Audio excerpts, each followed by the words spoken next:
To the great traditions of Orthodox Jewry, we'd like to do a piece from the Code of Jewish Family Purity, a code that goes back to all these thousands of years.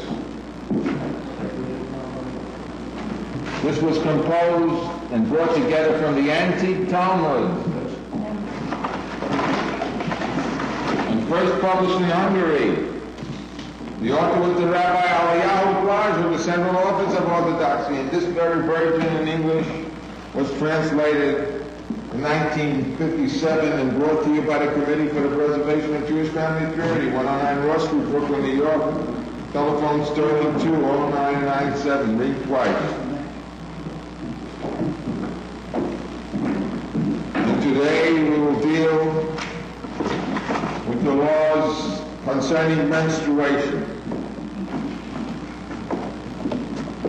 Chapter 8, the rules of separation. Complete separation. Oh yeah, I forgot the music. Anytime. Oh, come on, I don't know. Before you start saying that. Yeah. Today we bring you from the Code of Jewish Family Purity, the rules of menstruation.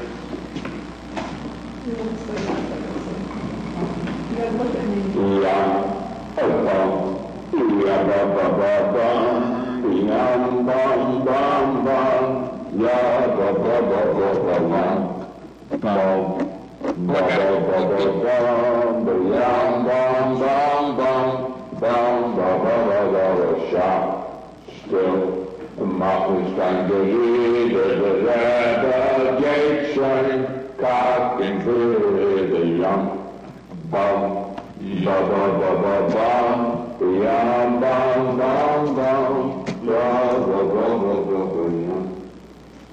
Chapter 8, the rules of separation, complete separation.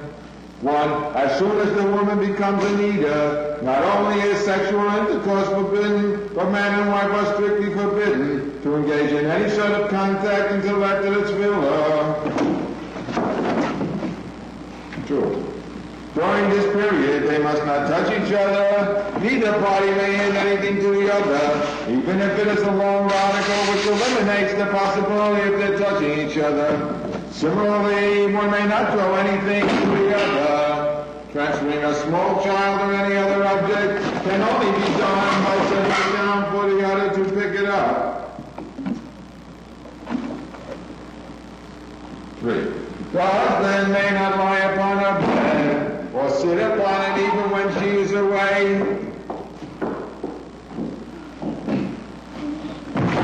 Similarly, he may not lie upon bedding used exclusively by her. 4. She must not make his bed in her husband's presence, and she may not lie in his bed in his presence. The beds. 5. The beds must not touch, but are to be separated by a small empty space. If the beds are side by side, there must be a larger separation between them. Example, a night table.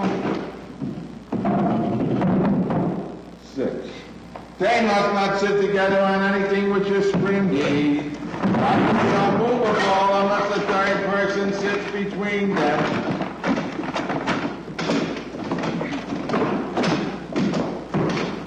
Travel by railroad or other vehicle. 7. They are forbidden to travel together for a pleasure trip in the same railroad compartment or any other vehicle. If the trip is taken for another reason and cannot be postponed, then they may travel together, but must be very careful to avoid physical contact. 8. They must not eat from the same dish at the same time. 9. The husband may not eat or drink his wife's leftovers in her presence unless they have first been transferred to another vessel.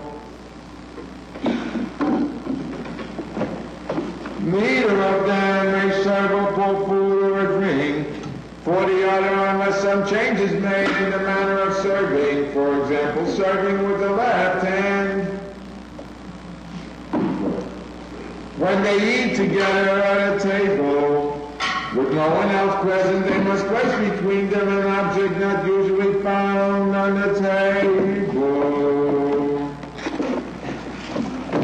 In general, anything which may lead to close relations must be avoided. Hence, affectionate conversation is forbidden. It is advisable that during the entire period of Nida, until after the Tefillah, she should wear a special garment or headdress as a reminder to both of them of her status. Not yet. God may not see any part of her body which is usually covered. 15. She should not sing in his presence during this period. He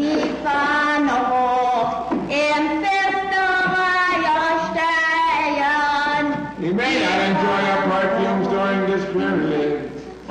If one of them is sick, and needs the help of the other, the rabbi must be consulted.